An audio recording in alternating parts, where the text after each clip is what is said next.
Hi, today we're going to go over Module 3, and I apologize. I have a little bit of laryngitis, but we'll get through this. I'm going to share my screen with you, and we're going to go to, let's see, share screen.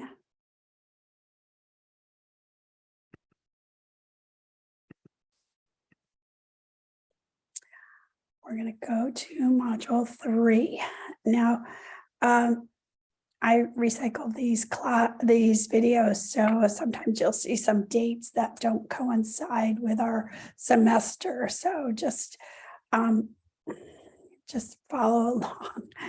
Okay, so this week and the next week, we're going to be doing chapters 8, 9, and 10. And so, of course, you have to read the textbook. The Smart Book is the best way to go. And then take the quizzes right after it, so it's fresh in your mind. And then you have chapter 8, you have a segmentation exercise, which is an ABA one. That means it's part of the publisher information. And I really found that this was a good one. I liked it. I thought it was much more interesting than anything I could have created for you. So go ahead and do chapter 8, ABA, a segmentation exercise. And then chapter 10 is another ABA, and that's product branding. Also very interesting. I think you'll like it. And they don't take a whole lot of time, and they're really actually fun to do. There are 2 final project drafts due this time, and one is positioning. I'll look over that with you. And one is target market. And then, of course, your Wall Street Journal posting. The Wall Street Journal should be within the last week, 2 weeks max, and then give me a citation or a link to the article, either one. Okay, let's look at chapter 8. In the folder, you have the Smart Book, the quiz, and then the ABA exercise. All of this should take you about an hour and a half. Shouldn't take you that much longer. Same. Chapter 9, there's actually no assignment on chapter 9. So do the Smart Book and the quiz. Once you're reading the Smart Book quiz, I think you just kind of get on a roll with it. Same thing, chapter 10, you have the Smart Book, the quiz, and the product branding and packaging. Now, all of this is probably going to take about 2 hours. So already we're at almost 4 hours, probably more. So you shouldn't wait till the last day to get this done.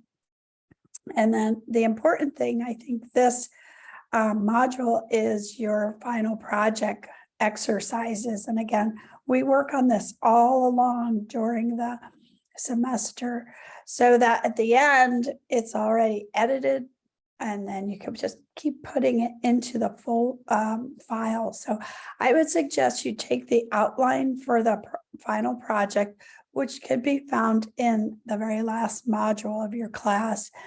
You can find that on this homepage. But take that outline, copy and paste it into a Word document, and then just keep adding when you do an exercise, pop it in there. Okay, so your positioning statement. And this is something that I want to explain because students in the past have been a little bit confused about this, so pay attention.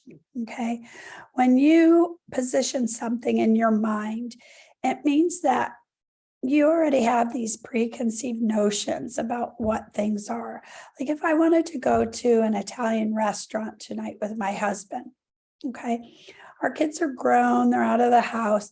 I don't necessarily want to be surrounded by a lot of little kids running around, right? Or really noisy. Maybe I want something a little quieter, a little bit more romantic, maybe a little bit more upscale. So I'm not going to pick like Olive Garden. I'm not going to pick the pizza place down the street. I'm not going to go near campus probably. So really you have to think about what restaurants fit those categories. And what I'm doing really is positioning a restaurant. And so I'm thinking of what could fit my criteria. So if you look at this positioning map, which I'm not asking you to do, although it is really useful and really helpful, and a lot of students do this, you have two tangents here. So the first one, you could use price. It's up to you what variables you put on these tangents. But this student did price, high and low, and then uniqueness, because this is for a cupcake store. So if you just make cupcakes with icing, not so unique. But if you put something special in the cake or in the icing, maybe that's unique. So uniqueness, high, low. I actually would have put high over here, low over here, but that's up to you. And then you're going to put things into these quadrants here. And once you put things into quadrants, you really see how the client, how the business is positioned in the minds of the client. Now, you can take that two different ways. Who does the positioning? Does the customer do the positioning, or does the business owner do the positioning? And I'm thinking, as a business owner, you should be concerned about the positioning. You should want to know where you want to be positioned as a business, not just out there running a business. You should know what kind of business you want to be. And so because of that, you see a lot of hotel chains that are revitalizing themselves, because like Holiday Inn, back when I was a kid, Holiday Inn was like the cheaper, you don't really want to stay there kind of place. And my dad would always pull in because it was inexpensive and we had 5 kids, right? So nowadays, though, if you go to a Holiday Inn, it's usually a Holiday Inn Express. It's really nice. And they have nice furniture and it's up to date and it's clean and they give you a good breakfast. And I would totally stay there now. So I think they saw that they were not positioned very well. And they totally did a rebranding, hence the new name, Holiday Inn Express. And they remodeled and repainted and just made it so much nicer.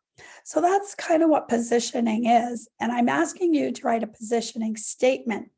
And here's an example that you could consider. It talks about price. It talks about variety, which is uniqueness. Okay, so your position statement should be similar. It doesn't have to take into consideration price, but think of at least two variables that are important to your business owner, to your client, and then write a statement. Now, this quality thing, everybody says high quality. I think that is really vague. Everybody claims that, so don't use that. Don't use quality. All right, so you're gonna be doing your positioning statement. Make sure you review all of that stuff that we just talked about, and then identify the most important attributes or variables. What do competitors, how do they fare on this? What do they do? And then consider your company, your client's company, and where they stand in the minds of customers, and then write your statement. Okay, this is pretty important, okay? Another assignment that you need to do for your final marketing plan during this third module is the target market. So who is your target market? And I want you to really think about this. I want you to give me demographics for sure, like age, potential income. Do not use high, medium, low income. That is way too vague. That doesn't tell me anything. Now, this was part of the chapter 2 assignment, and most of you, I had to say, I need more specific demographics.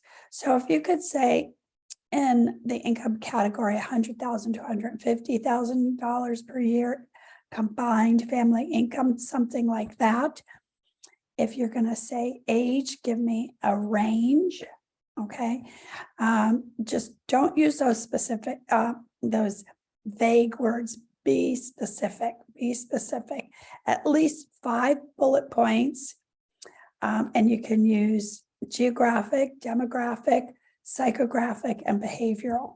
Okay. You'll read about those in chapter 8.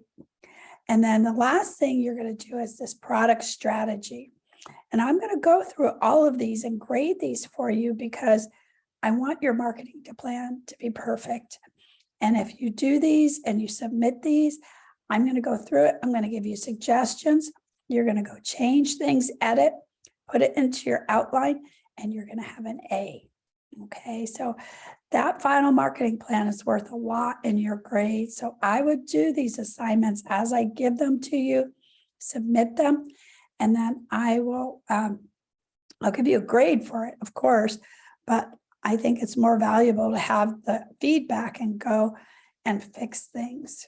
Okay, the product strategy is all about your client's product or service. Some of you are doing services like lashes, eyelashes, or hair, or a restaurant is a mix of product and service, right? Okay, so you're going to tell me the current product or service and then suggested, because this is what they're more interested in than anything else is, what do you suggest after looking at my business and doing your market research, doing your surveying? What are things you can suggest to me as a business owner? This is why they want you. You are a business student with lots of great ideas, and they want to hear what your ideas are. So for all of the 4 Ps, you have to put current and suggested. But this week, we're just going to start with the product strategy. What is the current product or service, and what can you suggest? Okay, so that's it for this module. Of course, you're going to do the Wall Street Journal. Okay, so make sure you have your Wall Street Journal in. And if you have questions, as always, don't hesitate to contact me. And I am happy to help you guys. We could talk. Well, maybe not today or tomorrow. We could talk and I can help you. All right, take care. Thank you.